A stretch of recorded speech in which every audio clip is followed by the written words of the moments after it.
Vamos a continuar, estimados alumnos, amigos, por este recorrido de la filosofía contemporánea, y nuestra siguiente fase o segunda unidad, segundo periodo, es el materialismo dialéctico, emanado, derivado precisamente del idealismo absoluto, que viene a poner ya como punto final a la filosofía idealista, a los principios, se puede decir, trascendentales de las cosas, y viene a abrir la puerta precisamente a la justificación, a la fundamentación de la materia como principio fundante de la realidad. Y esto lo vamos a poder desentrañar o ilustrar a partir o desde los pensadores precursores de esta corriente, que son dentro de los presocráticos están Heráclito, Empédocles, inclusive el mismo Pitágoras, si se quiere, con algunos matices.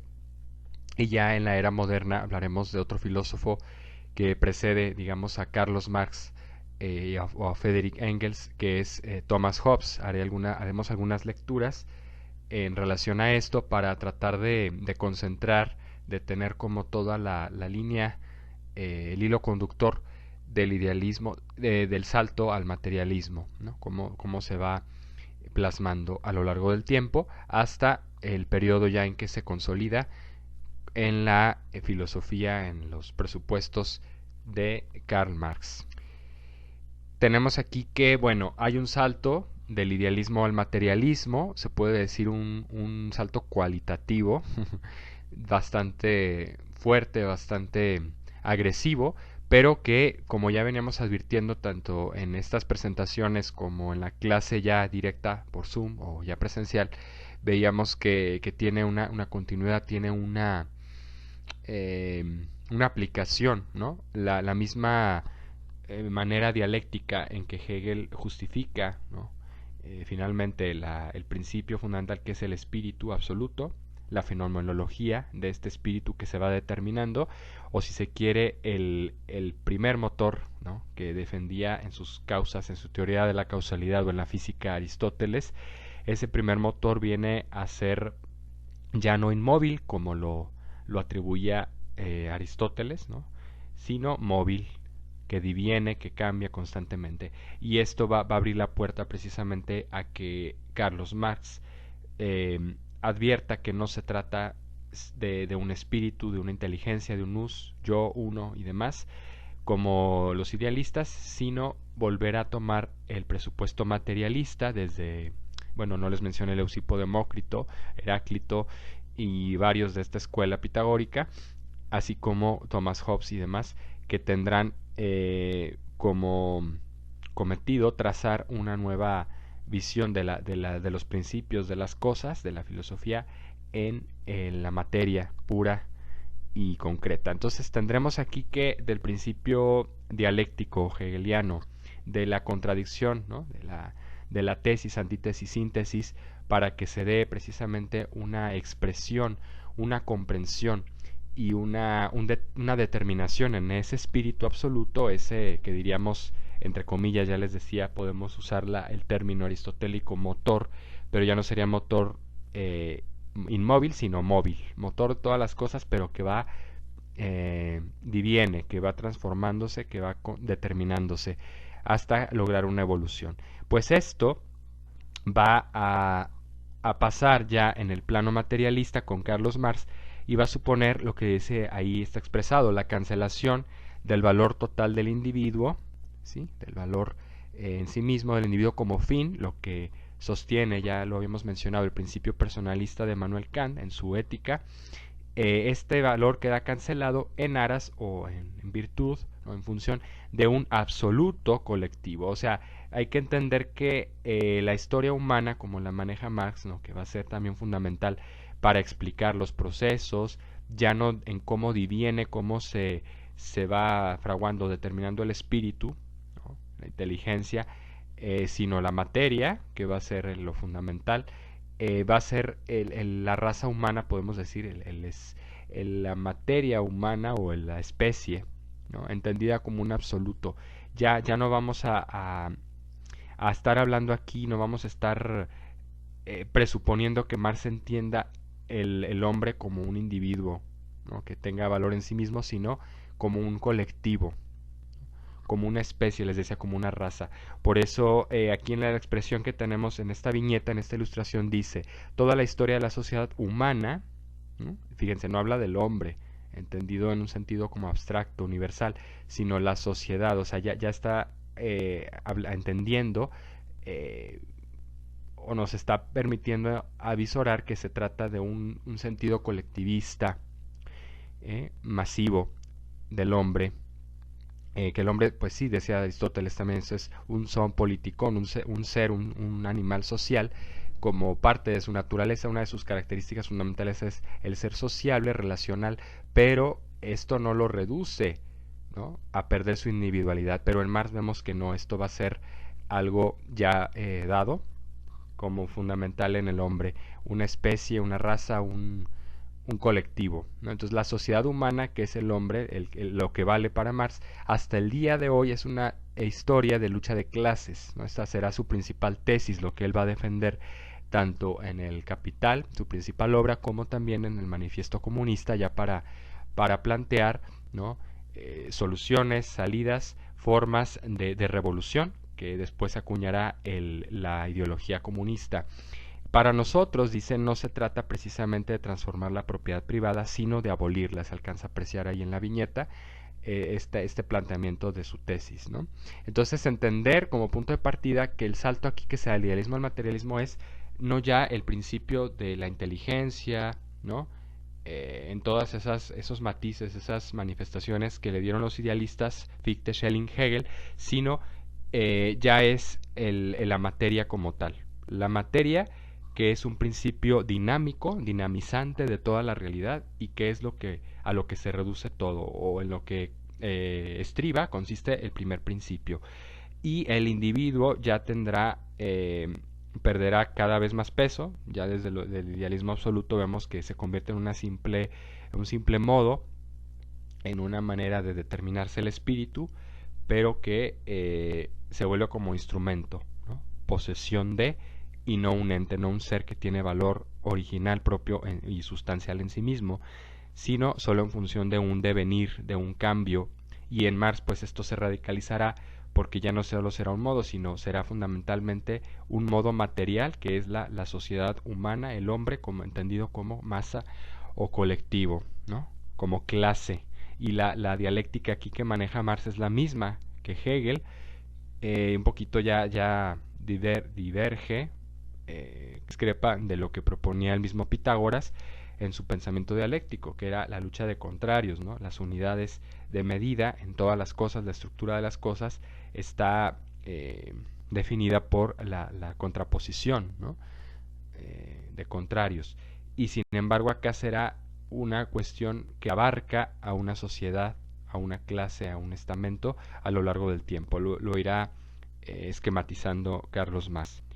Bueno, las cuestiones clave del materialismo, que aunque esta es solamente una introducción, lo iremos desarrollando, cuestionando y contrastando con otros autores, por supuesto, y haciendo una lectura así analítica del pensamiento de Marx en textos que yo les voy a proporcionar.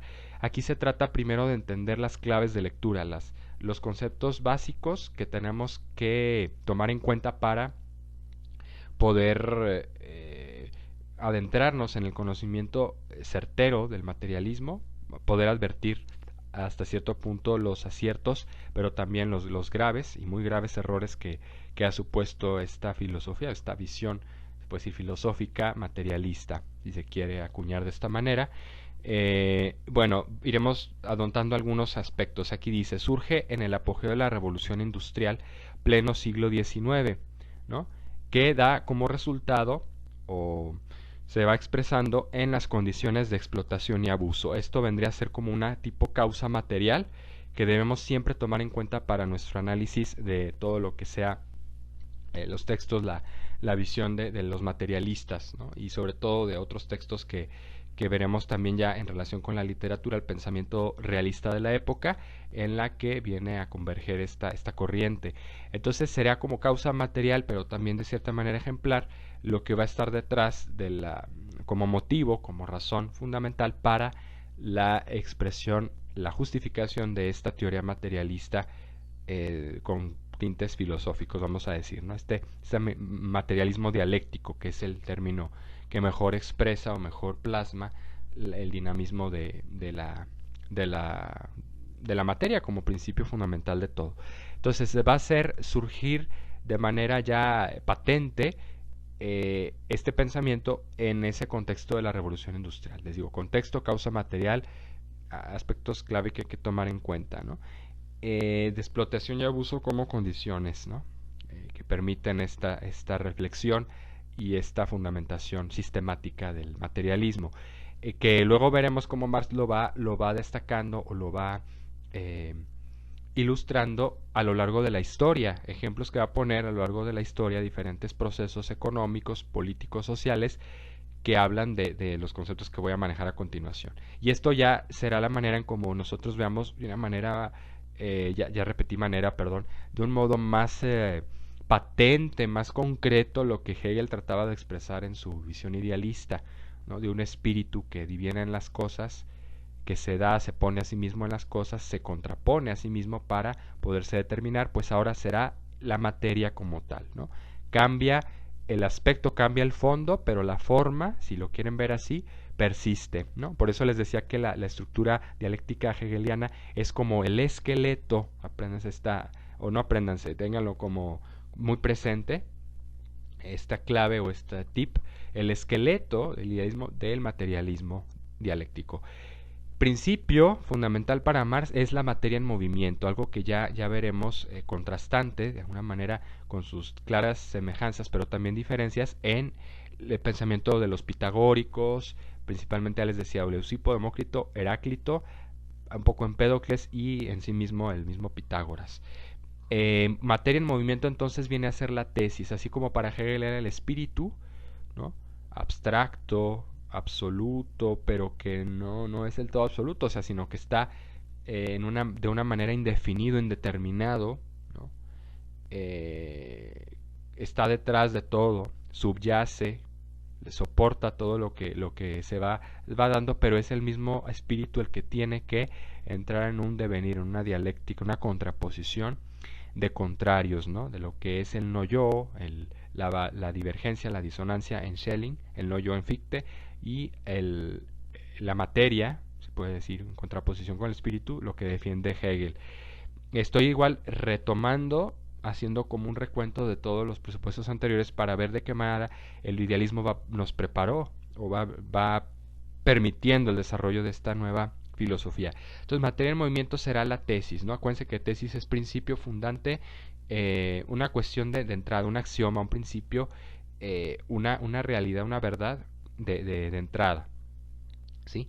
Para explicar algo. La humanidad, entendida, como ya les mencioné en la diapositiva anterior, como un colectivo, ¿sí? No hay que ver la humanidad como en función del individuo, del ser individual, ente racional de cada uno de nosotros. No. Esto se va a entender de la manera colectivizante, ¿sí?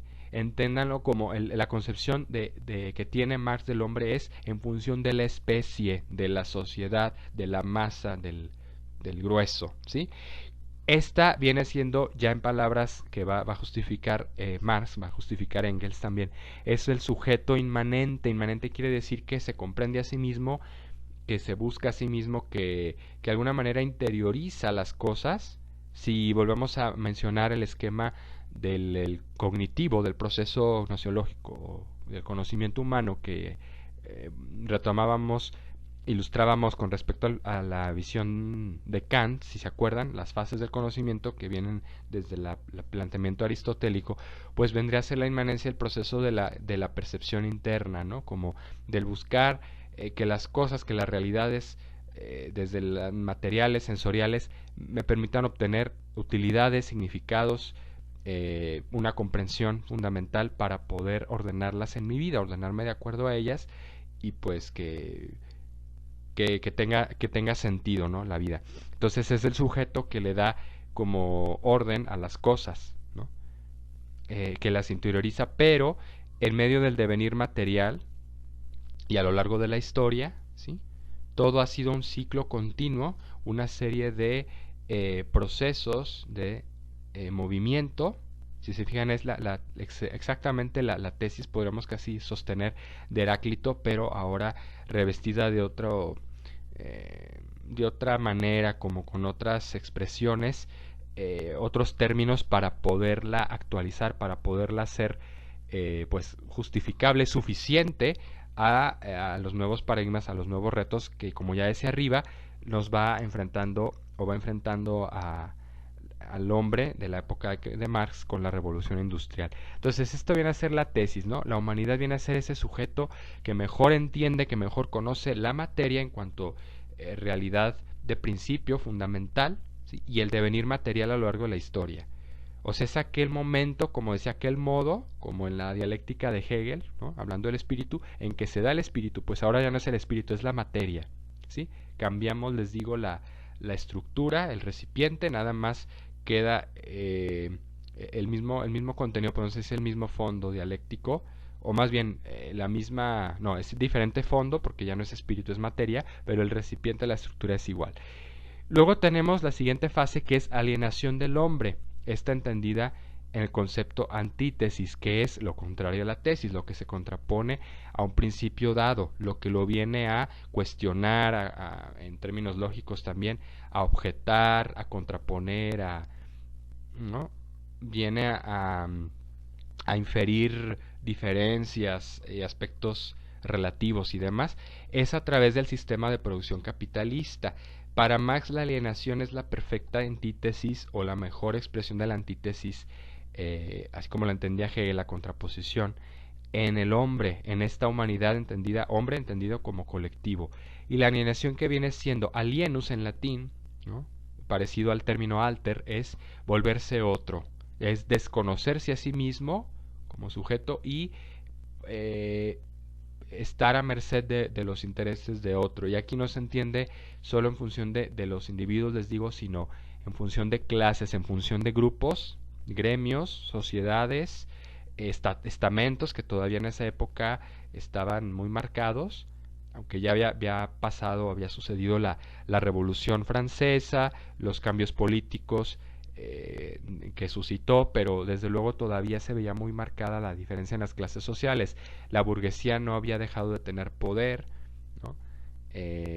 Ellos son los que poseían los capitales, los recursos para el desarrollo de la economía y de una sociedad de bienestar. Entonces, aquí es cuando ese sistema de producción capitalista viene a suponer para Marx el problema, ¿no? Es un aparato, viene a decir Marx, es una estructura, o casi superestructura, bueno, veremos esas diferencias que tiene, que va a alienar al hombre entendido como colectivo, como clase, como, ¿sí? A la especie humana la va a alienar, la va a hacer que pierda ese estamento, esa posición política, económica de la burguesía, que va a propugnar la producción, el sistema capitalista, va a hacer que el hombre pierda su capacidad, su condición de sujeto inmanente de la materia, para divenir en un objeto de producción, ¿no? Y por eso las condiciones a las que me refería arriba, de abuso y explotación, vienen a ser pues la manera en que más concretamente se aliena al sujeto que es el hombre, el sujeto material que es el hombre. Dios y la religión, sin embargo, vienen aquí a suponer también parte de esta estructura, superestructura. ¿Por qué le llama superestructura? Porque la estructura misma es la dialéctica, la confrontación. Las superestructuras son medios, son instancias, maneras en que las clases en el poder, ¿no? La burguesía, los aristócratas, tratan de obstaculizar precisamente el desarrollo del sujeto material hombre como pleno sujeto, es decir, lo vienen a opacar, lo vienen a subyugar, lo vienen a someter, a oprimir. ¿Con qué? Con métodos, con mecanismos como la religión, que para Marx, para el mismo Friedrich Engels, bueno, y otro que se llama Ludwig Feuerbach, que serán como un trío, ¿no? Un triunvirato del materialismo dialéctico, que los grandes tres teóricos, vamos a decir, que van a proponer toda esta teoría. Para ellos la religión viene a constituir en la más abyecta alienación. La más abyecto significa lo más bajo, lo más humillante, ¿sí? ¿Por qué? porque es lo que abre al hombre la posibilidad de plasmarse, de entenderse como un sujeto que puede trascender la materia, que no está determinado por las condiciones físicas, materiales cambiantes, ¿no? En términos de Heráclito sería corrupción, ¿no? Origen o surgimiento, en desarrollo y corrupción, ¿no? Y esto para Marx viene a suponer precisamente la gran némesis, se puede decir, el enemigo principal, el rival, a atacar, a combatir, porque vienen estas superestructuras a someter al hombre en cuanto sujeto inmanente material a una alienación que le ilusiona, que le crea proyecciones, dirá Feuerbach, el más crítico en este aspecto de la religión, el que propone precisamente estos conceptos, viene a ser el modo en que el hombre viene a desconocerse, a alienarse de su identidad original, que es material, proyectándose una idea de un Dios, de un ser superior o de una trascendencia, una vida espiritual que en sí mismo no tiene. Lo veremos, lo iremos analizando cómo se llega hasta este punto en el materialismo, la concepción horizontal, plenamente materialista del hombre. Entonces, entender ya este segundo paso. Y por último, tercera fase es la revolución como perfecta síntesis del devenir material. Estamos de acuerdo que el devenir material viene a ser como la dynamis, ¿no? La fuerza, en griego significa el movimiento que tiene la materia a lo largo del tiempo. O sea, como decían los grandes, los científicos ya de precedentes a Marx, siglo XVII, todavía XVIII, que decía, por ejemplo, Lavoisier, el padre de la química moderna, ¿no? Nada se crea ni se destruye, solo se transforma. Pues la materia no ha sido ni creada ni se va a destruir, va a tener un continuo cambio, una continua transformación. Este principio, este axioma científico viene a quedarle como anillo al dedo muy cómodamente a estos teóricos del materialismo, porque viene a decir, pues es que la materia está dada, no tiene un origen, una causa primera. Ellos no se van a meter con causalidades, ni principios a priori de Kant, ni aristotélicos, ni causas, ni nada. Viene a ser la materia dada, ¿sí?, en movimiento, y esto es la síntesis. Viene a ser el colectivo, la clase trabajadora, que es la acepción que tiene Marx del hombre como tal, de la definición propia del hombre, se puede decir, está acotada, está concentrada en ese sentido de grupo, ¿no?, de clan, de especie y demás. Asume el poder, este colectivo, que es la clase trabajadora, la que es sometida, la que es alienada por el sistema burgués, capitalista y demás, asume el poder y entonces las riendas del sistema de producción pasan a sus manos, ¿no? Viene a ser la superación de esa alienación, de esa antítesis, ¿no? Cuando ya la clase trabajadora, la clase sometida, que somos el grueso, vamos a decir, de la población, solo unos cuantos privilegiados, ¿no?, los que están arriba, los capitalistas son los que nos someten, y esos con los que vamos a luchar. Por eso Marx va a convocar en su manifiesto comunista, proletarios, obreros de todo el mundo, únanse, ¿no? Tomen las riendas de su destino, vuelvan a entenderse, vuelvan a reivindicarse como sujetos materiales, no objetos, ¿sí? Que aquí es donde le digo, la religión y Dios viene a ser la manera en que se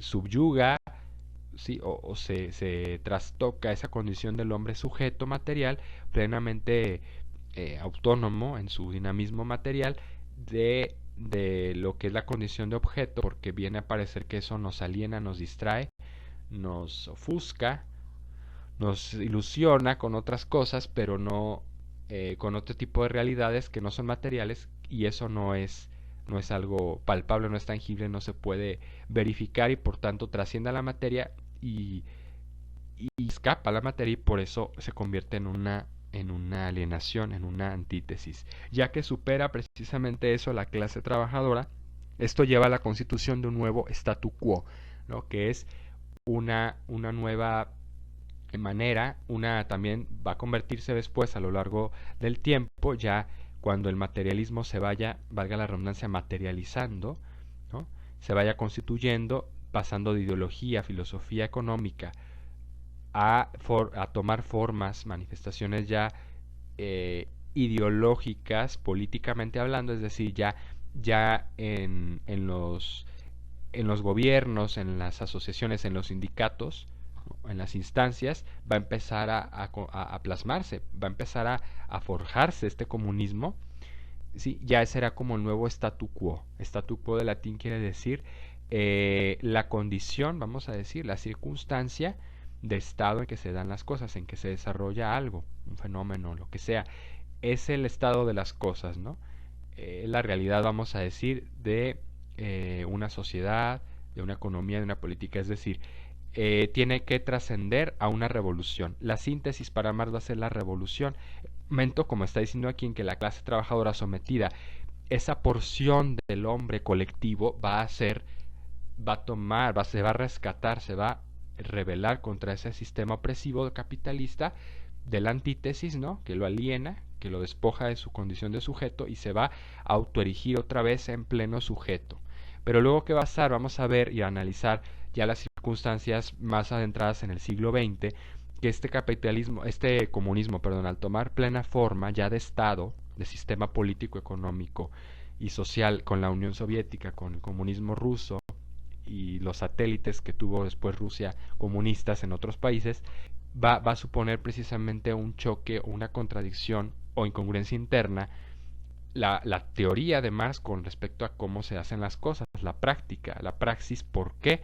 Porque finalmente se va a constituir una nueva clase que va a ser la clase gobernante, los poderosos, los líderes, los representantes del pueblo, los camaradas, ¿sí? Y ellos van a estar arriba en su esfera de poder, ¿no? Muy ilustrativo, si analizan ustedes, checan documentales de la época de la Unión Soviética, que los líderes estaban allá arriba en su esferita, en su poltrona allá de estrado del Kremlin, y el pueblo allá abajo, pues como inferior, ¿no? Precisamente se vuelve a convertir en una alienación, ¿no? Por querer defender tanto al obrero, al hombre común, que todos somos iguales, que viene evocando un poquito ideales de antaño, de la Revolución Francesa. Esto se va llevando cada vez a un polo, a un extremo mayor. La igualdad del ser humano, donde no hay distinciones, pues nadie vale por sí mismo, como ya decíamos, sino en función de lo que produce, en función del colectivo, en función de la relación con el otro, pero como un total, como un todo. Y esta va a ser la manera en que hay que entender la visión humanística, o si se puede admitir humanística, ¿no? Porque debería ser integral, pero solamente toma el aspecto material del hombre y lo absolutiza. Así como Hegel absolutizaba el espíritu, nada más la razón, y todo lo demás venía a ser un juguete, ¿no? Un artefacto, un instrumento, inclusive la persona, los cuerpos, las expresiones físicas, ¿no? Los sentimientos, las emociones vienen a ser solo manifestaciones, pues, y el mismo individuo, aquí todo eso va a ser un engranaje para Marx que le va a permitir justificar su teoría de la materia que diviene, que es dialéctica permanentemente. Bueno, aquí les iba a mostrar esta alegoría, esta ilustración como eh, algo que nos evocaba todos aquellos realidades, condiciones, ¿verdad?, de posibilidad para el materialismo. Bueno, esto ya lo iremos explicando, es como un todo integrado introductorio dentro de esta presentación, pero lo iremos matizando, descomponiendo ya en las sesiones que hagamos directamente por Zoom o en su caso con los del seminario en presencial. La praxis es otro concepto que vamos a tener muy en cuenta, además de las anteriores que ya dije, la misma dialéctica hegeliana de las tres fases, tesis, antítesis, síntesis, que esto tiene una clara connotación materialista en Marx, ¿no? Acá vamos a hablar del otro concepto clave que es la praxis para poder irnos adentrando en elementos más comprensibles, claves de lectura para esta teoría. Se entiende como el aspecto o dinamismo práctico de la materia, por eso es praxis, ¿no? Del griego praxo, que significa mover, ¿no? Que significa acción, ¿no? Pues sí, una, una dinamis, un proceso físico de transformación de un recurso, de un elemento, ¿no? Y entonces será el aspecto dinamismo práctico de la materia que se va manifestando diversamente en la historia del hombre. Acuérdense, sujeto que conoce y la transforma. O sea, el hombre, la humanidad, entendida como esa especie, como ese colectivo, ¿no? Privilegiadamente en la clase obrera, que es la clase oprimida, los pobres, ¿sí? Y ahí todo el discurso falsamente progresista del socialismo y del comunismo, donde pues los pobres primero y darles oportunidad, pero todo se fundamenta en el pobre y todos deben de caer bajo esa esfera, esa condición para poder justificar la igualdad que hay entre los hombres, la equidad, pero también la manipulación que va a permitir el aparato, la superestructura materialista comunista, lo que será el Estado. Vamos a hablar o ir apuntando esos elementos después. Aquí les presento un esquema entonces de cómo se va dando esta praxis como dinamismo, en cuanto a dinamismo aspecto práctico de la materia en el hombre, que es el sujeto que la conoce y la transforma, la materia, pero acuérdense, sujeto colectivo. En la antigüedad, Marx hace un análisis, vamos a decir, diacrónico a lo largo de la historia, porque también la historia le sirve a él para fundamentar, así como Hegel el espíritu, para él la materia, viene a ser un paralelismo interesante.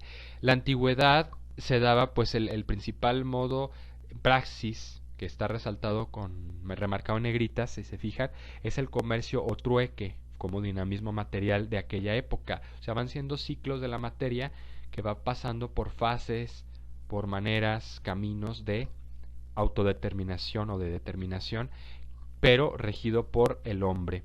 Y siempre va Marx a resaltar, a destacar la clase trabajadora de cada época, de cada contexto diferente. Entonces el comercio trueque como dinamismo será el intercambio de materias primas, que es un modo económico, un método que se llevaba a cabo en la antigüedad, ¿sí? Desde las grandes civilizaciones, imperios antiguos, Egipto, Persia, después pasar por Roma inclusive, se da qué tipo de alienación que vendría a ser la tesis, la antítesis. Si la tesis es este dinamismo, esta praxis en movimiento, ¿sí?, de la materia, la alienación viene a suponer el choque, ¿no? La incongruencia, el contrario, que no permite que el hombre en cada fase, en cada momento histórico, sea plenamente sujeto, colectivo, autónomo de su realidad material. Viene a ser la alienación en este periodo la esclavitud, o sea, el tomar a algunos hombres por su condición racial o por sus cualidades o defectos, no sé, un grado inferior, un rango de esclavos para poder pues no tener que implicar mucho en gastos, ¿verdad? Escatimar lo más posible en la producción y tener mano de obra barata, como se sabe en esos regímenes actualmente todavía comunistas, donde por ejemplo en China es un monstruo, ¿no? Una máquina de producción increíble de mercado, pero a una mano de obra muy barata. Entonces es una especie de esclavitud ya moderna, si se quiere, que para Marx todavía tendría esos tintes de alienación. Luego en el medievo tenemos la base o la praxis, tendría el aspecto o se definiría dentro de este gran periodo de varios siglos como feudalismo, donde un señor posee la tierra y toda la comunidad trabaja para él y depende de él. O sea, el feudalismo que va a propiciar el ascenso de los monarcas, de los reyes, del absolutismo que después va a descomponerse a principios ya del siglo XVIII y va a declinar, va a disolverse en la Revolución Francesa. Pues así, en este caso, viene a ser el siguiente paso para Marx, el feudalismo, donde la alienación viene a ser la teocracia. ¿Por qué? Porque por cuestiones de influencia religiosa, ¿no?, de ideología cristiana, para entendido así para Marx, se va a entender que este principio de obediencia, de respeto, de entregarle todo a un señor, a una sola cabeza, a un solo jefe, está definido o está auspiciado por la misma religión, que confiere desde Dios el poder de gobierno, el poder de representatividad en los reyes, ¿no?, en los monarcas, en los soberanos de un pueblo, aquellos señores que pues poseen las tierras, que las hacen trabajar, pero que finalmente abusan, ¿no? Y la teocracia viene a ser ese gobierno justificado desde la religión, desde Dios, como autoridad que delega, ¿no?, en los hombres, y que obedeciendo a esa autoridad se está rendiendo honor y gloria también a Dios. Entonces esa sería bien hacer la manera en que Marx refuta o ridiculiza también hasta cierto punto el feudalismo como fase. No el feudalismo en cuanto a praxis, sino la alienación que supone ese proceso, ¿no? Finalmente, los procesos a lo largo de la historia van a ser variables, van a ser contrastantes, y van a tener sus puntos de mejora, sus puntos también de error, y de lo que se trata precisamente es que Marx va a justificar todos estos procesos se han supuesto unos a otros, digo, se han contrapuesto, uno ha sucedido a otro para tratar de mejorar las condiciones, y no ha habido resultados satisfactorios, efectivos, para empezar, que lo puedan realmente ya transformar esa realidad, llevar a otro nivel, darle al hombre, en cuanto a sujeto colectivo, su plena condición de sujeto, ¿no?, de autonomía y pues vamos a decir, de perfección material, se puede decir, ¿sí? Y luego viene capitalismo, los voy mencionando ya más rápidamente. A partir de los gremios que van surgiendo ya en las ciudades, se pasa del campo a la ciudad, se empieza a ver la necesidad por la diversificación de las actividades económicas, la caída también del feudalismo, y la influencia de los conocimientos que propugna las universidades, las escuelas que se van fundando, pues se va viendo necesario ya trascender a un mercado más abierto, un mercado más diversificado, en competencia, que va surgiendo a partir de los gremios, que vienen a ser las pequeñas empresas, vamos a decir, primeras empresas, chicas, medianas, el surgimiento de la burguesía en las ciudades. Y aquí es cuando Marx va a achacar todavía porque es el principio del capitalismo para él, el aspecto de la alienación. Va a decir que es la usura, el abuso, la cobra, el cobro, vamos a decir, no es la cobra, el cobro o el desmedido afán de riqueza que van a tener los propietarios, los dueños de estas empresas, los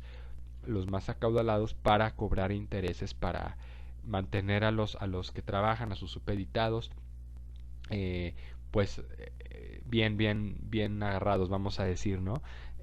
Van a estar bastante en un aspecto de alienación.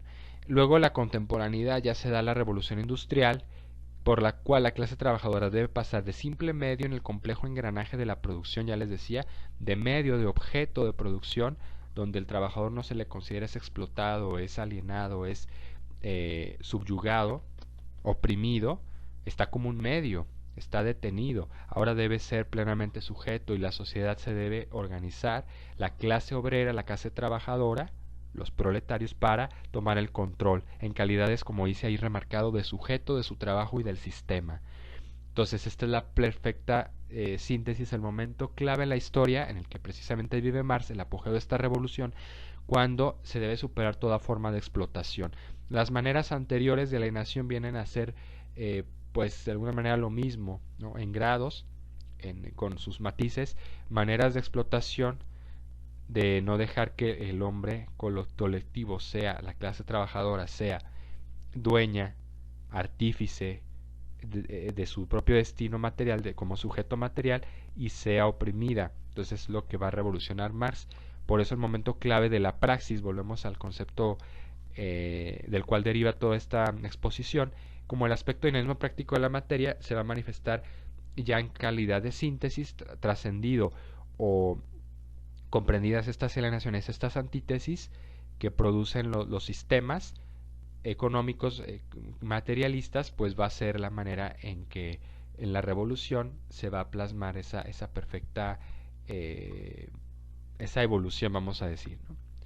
Bueno, hasta aquí ya tendríamos una primera aproximación al materialismo, que tiene diferentes denominaciones. Lo iré explicando ya detenidamente con peras y manzanas, ¿verdad?, con los términos adecuados en el Zoom o en la clase presencial, para que lo vayan ustedes definiendo y lo vayamos esquematizando muy bien, para poder adentrarnos ya a otros textos, a otros análisis del materialismo, que no es tan sencillo, así como con el idealismo, de de poder apreciar, de tener una línea clara y distinta de, de comprensión, de asimilación del tema, pero que estos conceptos, estas estructuras nos permitirán comprender mejor el esqueleto para poder ir haciendo los diferentes acentos, las diferentes apreciaciones que conllevan estos autores. Así que bueno, ya de entrada agradezco el favor de su atención en esta introducción y espero, pues voy a pasarles para analizar en clase unos textos que iremos comentando, descomponiendo, analizando y luego ya actividades a realizar de aprendizaje ulteriores. Gracias por el favor de su atención. Hasta aquí la dejamos. Nos vemos en la siguiente.